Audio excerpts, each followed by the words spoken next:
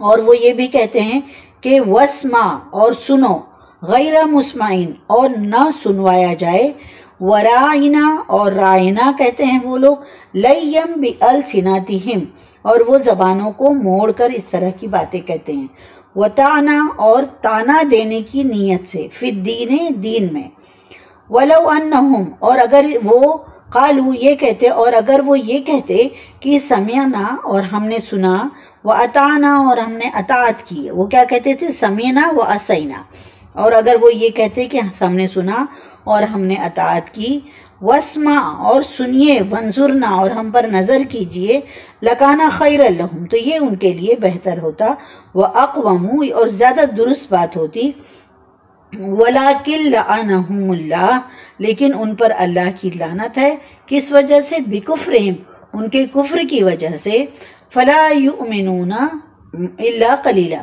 مگر وہ ایمان نہیں لاتے مگر بہت تھوڑے سے لوگ۔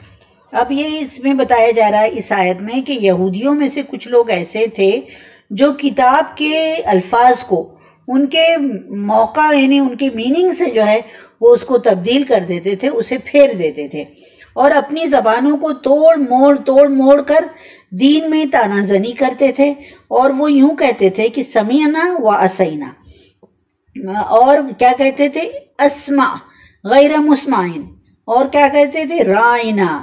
اس کے بجائے اللہ تعالیٰ فرما رہے ہیں کہ اگر وہ یہ کہتے کہ سمیعنا و اطعنا اور اسمع اور انظرنا، تو یہ ان کے لیے بہتر ہوتا اور بہت درست بات ہوتی، مگر اللہ نے تو ان کے کفر کی وجہ سے ان پر لعنت کر دی ہے، اور اب ان میں سے سوائے چند لوگوں کے وہ ایمان لانے والے نہیں ہیں۔ جو یہاں پر توریت کے بارے میں لکھا گیا ہے بہنوں، توریت کی زبان کون سی تھی؟ توریت کس زبان میں نازل ہوئی تھی؟ عبرانی، ہیبرو لینگویج میں جو تھی وہ توریت نازل ہوئی تھی۔ یہودیوں کی لینگویج جیسے عربیوں کی زبان جو ہے عربی ہے، مہاراشٹر والوں کی مراٹھی ہے، اسی طرح یہودیوں کی جو زبان تھی وہ عبرانی تھی، ہیبرو لینگویج۔ وہاں ہیبرو جو پڑھائی جو بات چیت ہوتی ہے وہ ہیبرو لینگویج میں ہوتی ہے۔ تو یہاں پر جو تھی توریت جو ہے، اصل توریت جو اللہ تعالیٰ نے نازل کی تھی، وہ 2 دفعہ گم ہو گئی تھی. پھر کنی لوگوں کو، بہت سارے لوگوں کو جمع کیا گیا. کسی کو اس کا ٹرانسلیشن یاد تھا، کسی کو کچھ آیتیں یاد تھیں، اور پھر اس کو جمع کیا گیا، اس کو واپس سے جمع کیا گیا.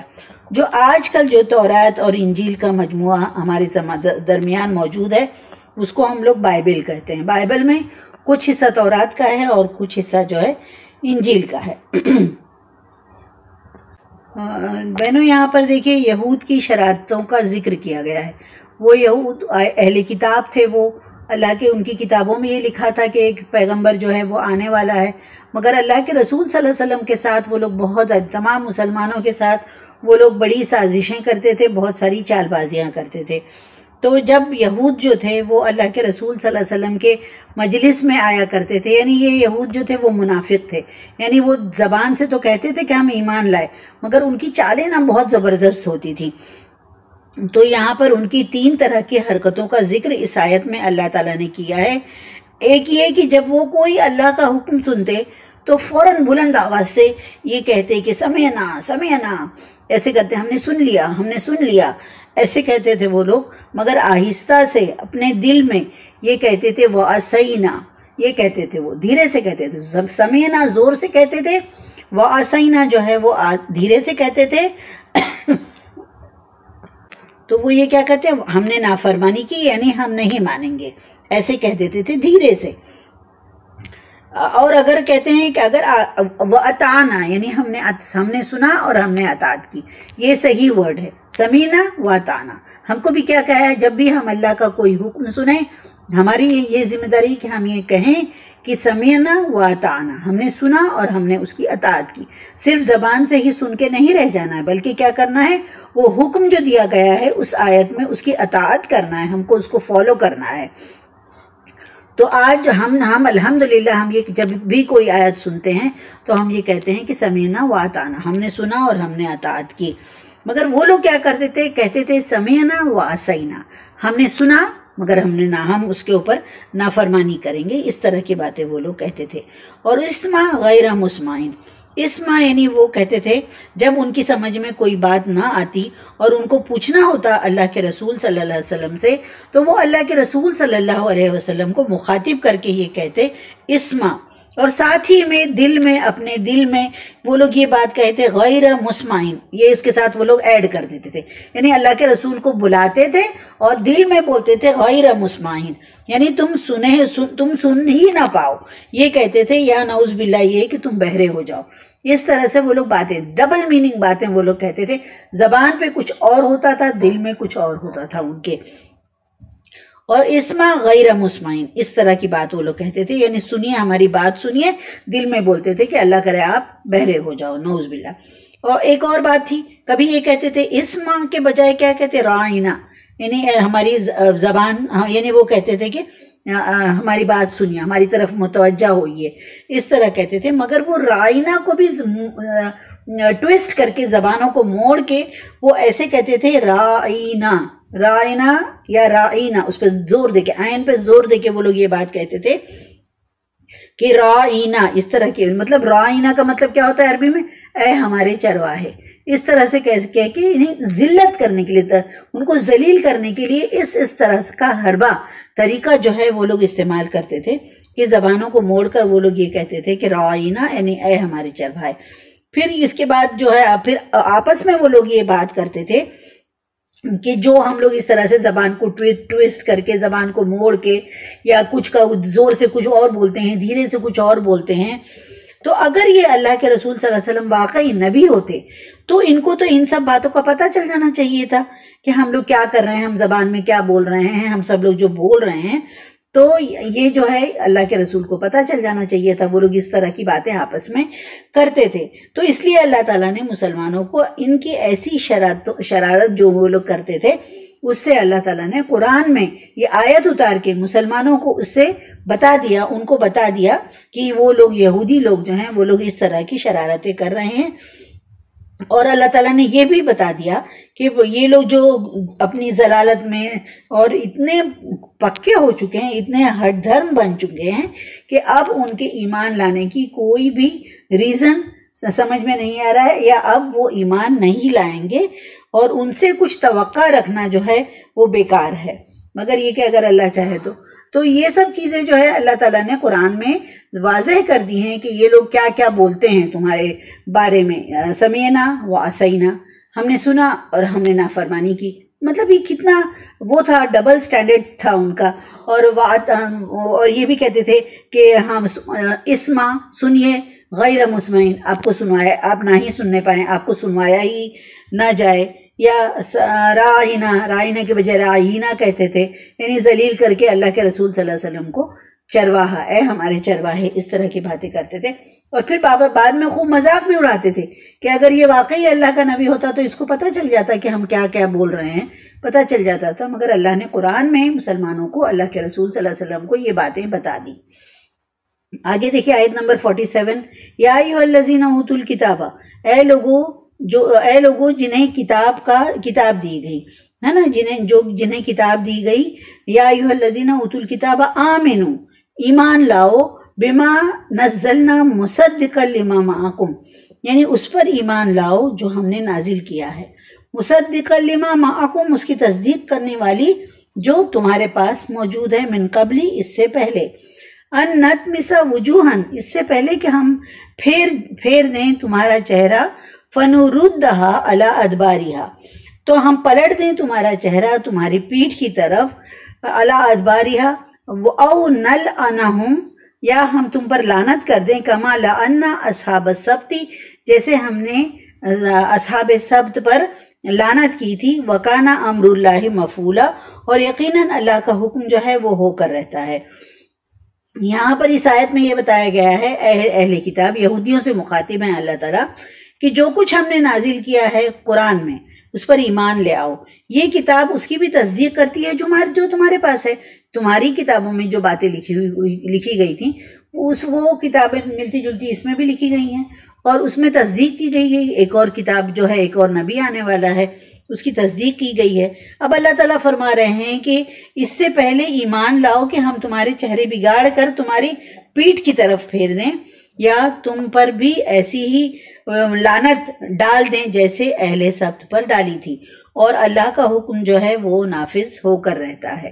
تو اصحاب سبت کے بارے میں آپ نے سورہ بقرہ میں پڑھا ہے کہ وہ لوگ جب انہوں نے سبت کا دن یعنی سنیچر کا دن انہوں نے عبادت کے لیے مقرر کیا ہوا تھا کہ سنیچر کے دن وہ کوئی دنیاوی کام نہیں کریں گے، مگر جو ہے وہ جو فشنگ تھا، مچھلیاں پکڑنا ان کا مین پیشہ تھا.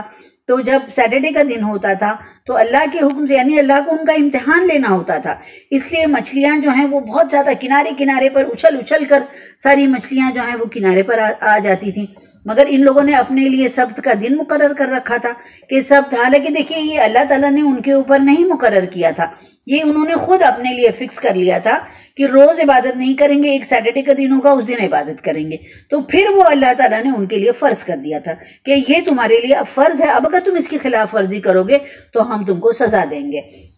تو جب سبت کے دن بہت مچھلیاں آتی تھیں، پھر وہ جو کیا کرتے تھے، وہ لوگ اس کو ایسے گڑھا بنا کے اس کے اندر مچھلیاں جمع کر لیتے تھے، ہاتھ نہیں لگاتے تھے، اس کو پکڑ کے گھر نہیں لاتے تھے، مگر وہ گڑھا بنا کے اس کے اندر مچھلیاں جمع کر لیتے تھے. نیکسٹ ڈے جا کر پھر اس کو پکڑ لیتے تھے. پھر یہ ایک تو ابھی یہ شروعات ہوئی، پھر اس کے بعد جو ہے کچھ دن کے بعد وہ اور ڈھیٹ ہو گئے، پھر انہوں نے سبت کا قانون تھا اس کی خلاف ورزی کرنا شروع کر دی. پھر ڈائریکٹلی وہ جا کے مچھلیاں پکڑ کر لانے لگے.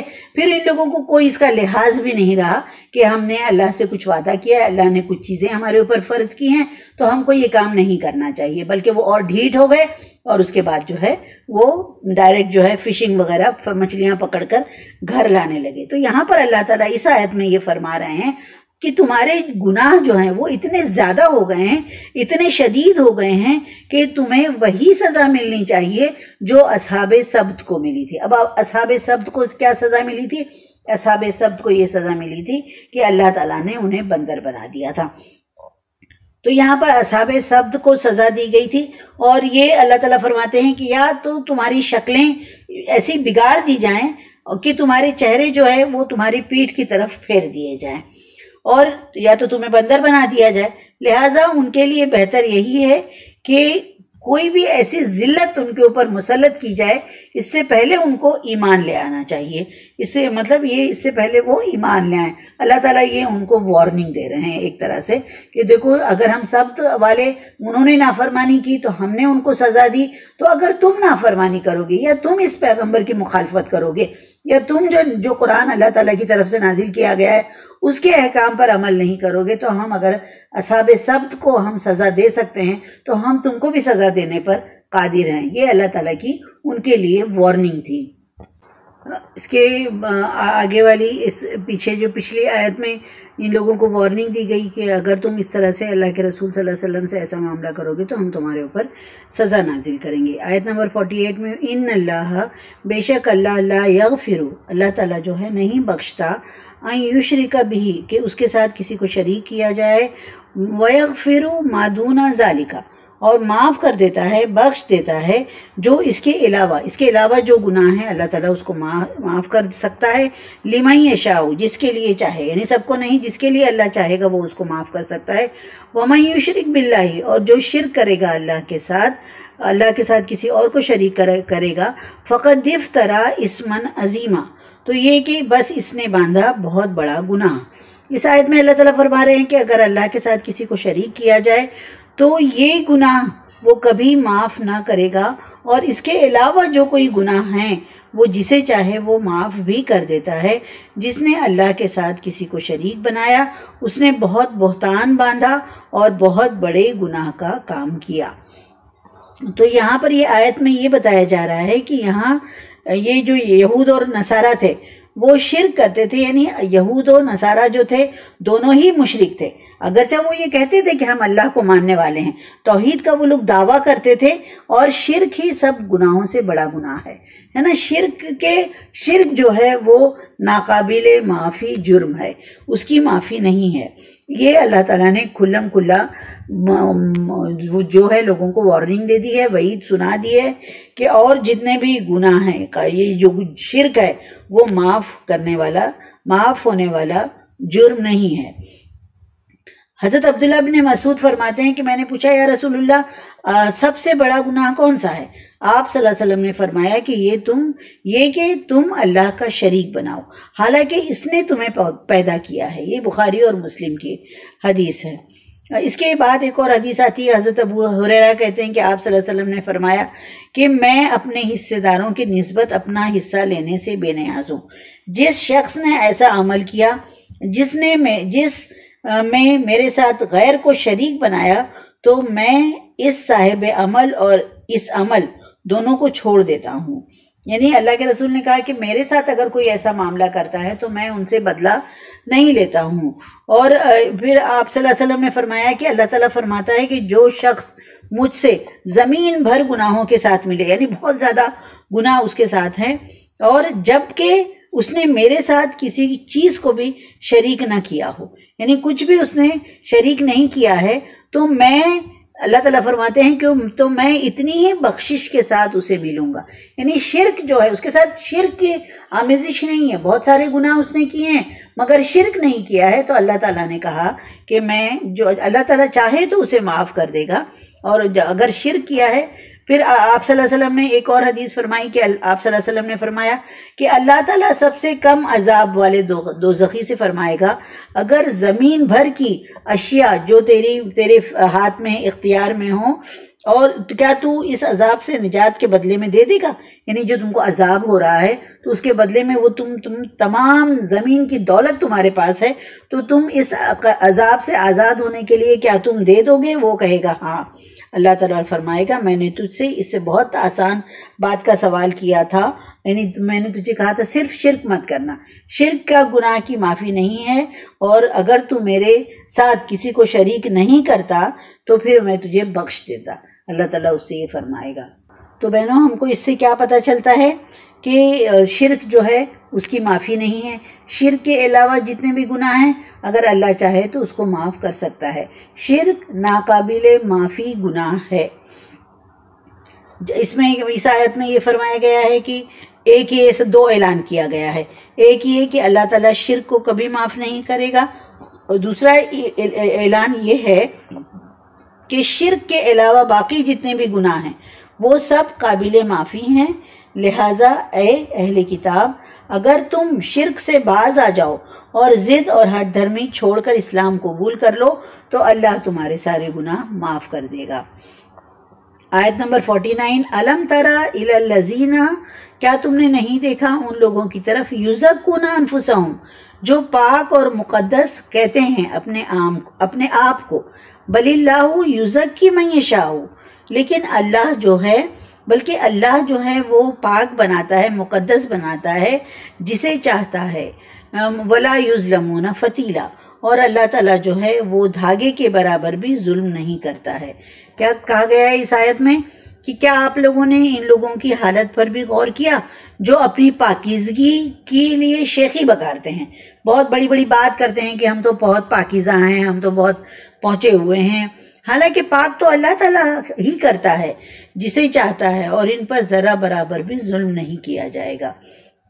یہاں پر یہ کہا گیا ہے کہ جو علماء یہود اور نصارہ کے جو عالم تھے ان کی بری کرتوتوں کو چھوڑنے اور ایمان لانے کی دعوت انہیں دی جا رہی ہے۔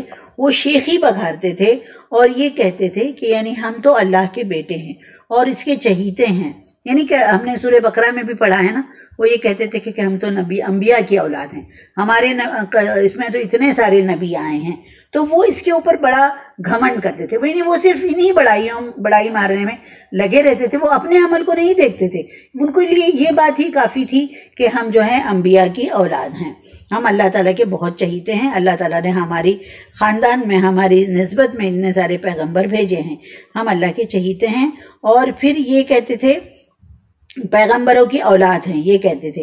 اور نصارہ کا کیا عقیدہ تھا، جو کرسچنز ہیں، آج بھی جو کرسچنز ہیں ان لوگ کا کیا وہ تھا، عقیدہ تھا کہ وہ کتنے بھی گناہ کریں اب ان کے گناہوں کے بارے میں ان سے پوچھا نہیں جائے گا، کیونکہ حضرت عیسیٰ علیہ السلام نے ان کے سارے گناہوں کا کفارہ ادا کر دیا ہے اپنے آپ کو سولی پر چڑھا کر۔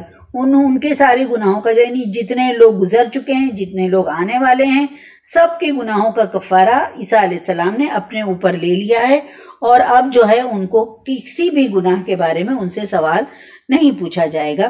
یہ وہ سولی پر چڑھ گئے، اب یہ لوگ جو ہیں آزاد ہو گئے، اب یہ چاہیں کتنے بھی گناہ کریں، یہ امت جو ہے وہ پاک ہو گئی، اب جو ہے اللہ تعالیٰ ان سے سوال جواب نہیں کرے گا۔ اب یہ امت جو ہے عیسیٰ علیہ السلام کی امت، اب وہ تو جنت میں ہی جانے والی ہے۔ اللہ تعالیٰ فرماتے ہیں کہ اپنے منہ میاں مٹھو مت بنو، اس سے کچھ فائدہ نہیں حاصل ہونے والا ہے۔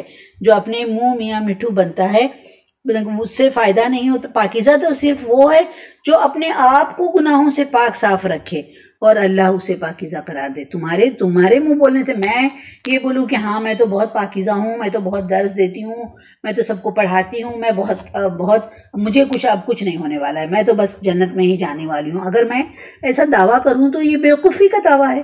ایسا کوئی کیسے کہہ سکتا ہے اپنے بارے میں؟ جنت اور جہنم جس کو ملے گی وہ تو اللہ تعالیٰ کے حکم سے، وہ اللہ تعالیٰ کا فیصلہ ہوگا کہ اللہ تعالیٰ کس کو جنت میں ڈالنا چاہتا ہے۔ ہم کیوں خوش فہمی میں مبتلا رہتے ہیں ہر وقت کہ ہم جو ہے تھوڑا سا کام کر لیتے ہیں بس بڑے خوش فہم ہو جاتے ہیں، ہم لوگ اپنے آپ کو جنتی ہی سمجھنے لگتے ہیں، سب بس یہ سمجھتے ہیں کہ میں جنتی ہوں، باقی سارے جتنے میرے علاوہ ہیں وہ سب جہنم میں جانے والے ہیں۔ مگر اپنے منہ میاں مٹھو بننے سے کوئی فائدہ نہیں ہے، اور مین بیسک چیز کیا ہے کہ عمل کرو، عمل صرف ایمان لائے، ہم ایمان لائے کہنے سے بھی کوئی فائدہ نہیں، بلکہ اللہ تعالیٰ ہمارے عملوں کو دیکھے گا، ہے نا۔ جو ہم نے زبان سے اقرار کیا ہے وہ اللہ تعالیٰ نہیں دیکھے گا بلکہ ہمارے عملوں کو دیکھے گا۔ تو آج کل مسلمانوں میں بھی یہود اور نصارہ کی طرح سے یہ عقیدہ پایا جاتا ہے، وہ پشت در پشت ہماری جو ہے، ہم لوگ کس کے آل رسول ہیں، وہ یہ کہتے ہیں کہ ہم سید ہیں، ہم آل رسول ہیں، اور یہ کہتے ہیں کہ ہم لوگ جو ہے پاک صاف ہیں، ہم تو جنت پہ جانے والے ہیں، ہم تو ان کی نسل سے تعلق رکھتے ہیں۔ یہی عقیدہ جو ہے یہودیوں کا بھی تھا کہ ہم انبیاء کی اولاد ہیں، اور اللہ تعالیٰ نے ہمارے لیے بہت سارے جنت میں بہت سارے دروازے ہیں، ہم جس دروازے سے چاہیں گے جنت میں داخل ہو جائیں گے۔ مگر اللہ تعالیٰ صاف صاف قرآن میں فرما رہا ہے کہ جو بھی جنت اور جہنم جو ہے جس کو دی جائے گی، وہ سب سے بڑی بات کی ہے اللہ کا فیصلہ ہوگا، اور اللہ تعالیٰ فیصلہ اپنے دل سے نہیں کریں گے بلکہ اللہ تعالیٰ فیصلہ ان کے اعمال کو دیکھتے ہوئے کریں گے، ہے نا، کس کے سب سے بڑی بات یہ کہ عمل کیا بھی تو اس کے پیچھے اس کی نیت کیا تھی، انما الاعمال بالنیات. تو یہ سارے فیصلے جو ہوں گے وہ اللہ کے ہوں گے. ہم اپنے منہ سے یہ دعویٰ نہیں کر سکتے، اگر کرتے ہیں تو بہت غلط کرتے ہیں. اللہ تعالیٰ ہم سے اس کے بارے میں سوال کرے گا. تو کوئی اس خوش فہمی میں مبتلا نہ رہے. تمہارا کام یہ ہے کہ تم عمل کرتے جاؤ، اور جنت اور جہنم کے وہ تو اللہ تعالیٰ کا فیصلہ ہوگا.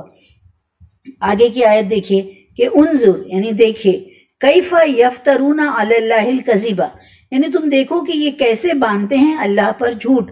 وکفا بہ اسما مبینا، اور کافی ہے یہ گناہ، یعنی یہ جو بات وہ لوگ بولتے ہیں وہ صریح گناہ ہے، اس کی دلیل ہے یہ.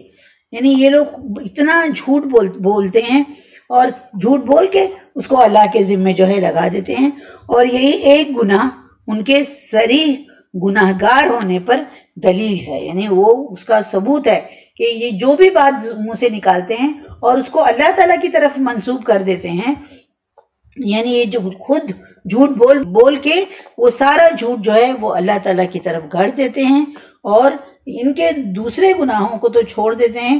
یہی ایک گناہ جو ہے جھوٹ بول کے اس کو اللہ تعالیٰ کی طرف منسوب کر دینا، یہی اتنا بڑا گناہ ہے کہ جو ان کے اعمال نامے میں بہت وزنی ہو جائے گا، بھاری ہو جائے گا.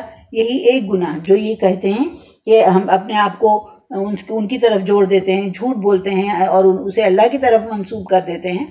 تو یہ جو گناہ جو ہے جسے یہ بہت معمولی بات سمجھ رہے ہیں، حالانکہ یہی جو ہے ان کو جہنم میں جانے کا ریزن بن جائے گا. یہ ان کا گناہ ان کے وزنی اعمال نامے میں بہت وزنی ہو جائے گا. تو یہی ان کے گنہگار ہونے کا ثبوت ہے. صدق اللہ العلی العظیم. ربنا تقبل منا انک انت السمیع العلیم وتب علینا انک انت التواب الرحیم. آئیے ہم دعا پڑھ لیتے ہیں، ختم قرآن کی دعا. اعوذ باللہ من الشیطان الرجیم، بسم اللہ الرحمن الرحیم. اللہم آنس وحشتی فی قبری، اللہم ارحمنی بالقرآن العظیم واجعلہ لی اماما ونورا وہدا ورحمہ. اللہم ذکرنی منہ ما نسیت وعلمنی منہ ما جہلت وارزقنی تلاوتہ آناء اللیل وآناء النہار واجعلہ لی حجتا یا رب العالمین. آمین یا رب العالمین. آج ہم لوگوں کا 7واں رکوع الحمدللہ کمپلیٹ ہو گیا ہے. السلام علیکم ورحمۃ اللہ.